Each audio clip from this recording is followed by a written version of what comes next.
Yun, yun. Out na!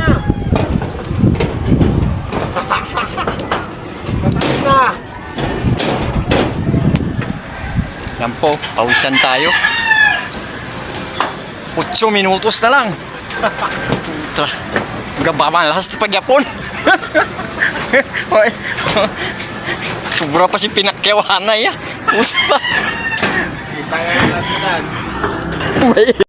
Okay mga kamartilyo, ito po yung isa sa mga natapos naming gawin. So kanina dinadaan na lang po namin sa tawanan yung pagod. Talaga pong ganun ang uri ng ating hanap buhay mga kamartilyo. So ito po yung aking panimulang video at susubukan ko po na i-upload po ito sa ating YouTube channel na bagong gawa para pakinabangan po naman ng iba yung aming pong mga teknik kung paano po namin ginagawa yung pong mga pagre-repair ng bahay na ipinakukontrata po sa amin mga kamartilyo.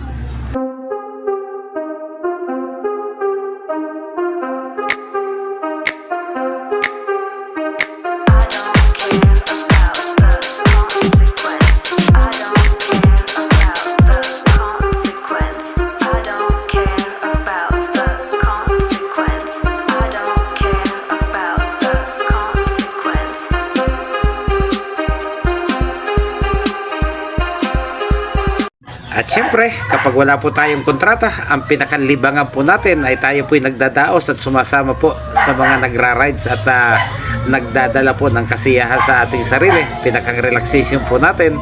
Kami pong mga samahan ng mga may motorsiklo dito sa aming lugar ay nagtutungo po sa iba't ibang lugar na may magagandang tanawin para mag-relax.